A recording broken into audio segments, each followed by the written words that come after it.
Hi, my name is Kiara and this is Nickole. We are members of the Consumer Action Committee of Alive. We were asked here today to explain exactly what the Lanterman Act means to us and why it is important we don't destroy it. But before we truly begin, I would like to point out that Kiara and I are both people with developmental disabilities who have the chance to live full lives of our choosing through the promise of the Lanterman Act. And although we are friends, we are very different people who have very different needs. In case you didn't notice, even though I can speak, I use a communication device, so anyone can understand me like you use your voice. Even though we both use wheelchairs and day program is a huge part of our lives, I choose to work, whereas Nickole chooses to be out in the community more. Even though we both traveled in here today on the same vehicle, the support we relied on to get here is very different. Kiara only needs a little help getting ready. She lives in a family home and is able to drive to your program on her own.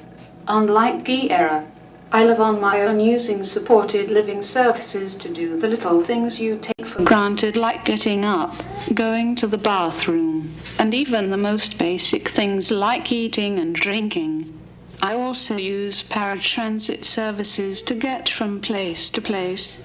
You're probably getting the point by now that even though you may see two women with cerebral palsy who use wheelchairs, we are two completely different people with completely different lifestyles.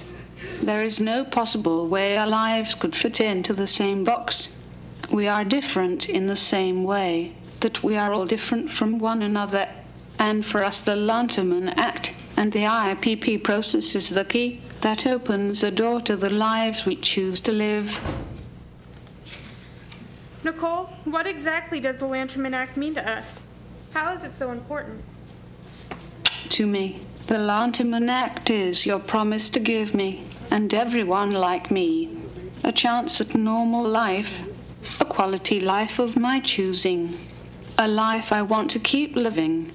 For many of us, especially those with my level of physical need, the Lanterman Act is the key that locks the doors of the institution, letting us live in the community. Right now, you're considering putting limits on the services that I need to simply live. By limiting the Lanterman Act, you are choosing to limit my life itself. What is worse is that you're lying to me and my fellow Californians by calling limits to our lives things like service standards and best practices. You're even holding work groups to decide how I live. Why wasn't I invited to any of these work groups? It feels like you're playing some sick game of poker with our very lives at stake. We should always have the first choice in how we live our lives. Nickole, is it true that many of our lives have been affected by the choices that have been made here in Sacramento? As you know, our community has been cut and cut and cut. Each wave of cuts has opened up larger and larger cracks in the system that supports us. After the huge budget cuts a few years back, the cracks finally got so big that people started falling through them, including myself. After the last wave of cuts, my wheelchair broke and I couldn't get it fixed. For me, and many people like me, my wheelchair is my life. With it, I am free. Without it, I am stuck in bed, a prisoner of my own body. Every time I tried to use it, I had to pay dearly. I was in terrible, terrible pain. I had to make a horrible choice between staying in bed all the time or being in terrible pain using a broken wheelchair to do really important stuff like grocery shopping, voting, and my day program. Most days the bed won, even though my home staff, my day program, and my regional center case manager went above and beyond every single day to help me navigate the system. The money for a new wheelchair just wasn't there. It took over 2 years, the loneliest 730 days of my life.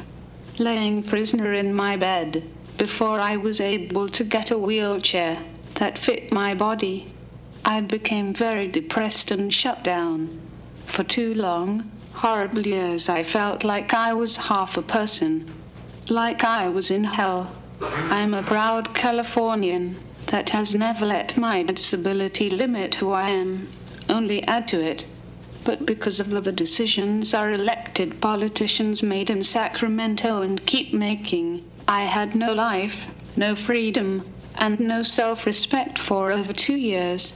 None of us have chosen to be disabled.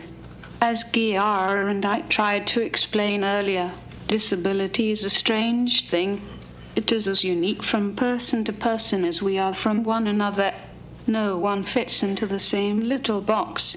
The promise of the Lanterman Act must be kept alive, as does the IPP process. If they die, I know many of us will die along with it. Nickole, you hold a special place in my heart. You're like my sister, and seeing you in pain every day killed me. The thing I think that hurts me even more is knowing that your story isn't unique, that many people in our community of over 300,000 are experiencing stories similar to yours, but are not lucky enough to be here today.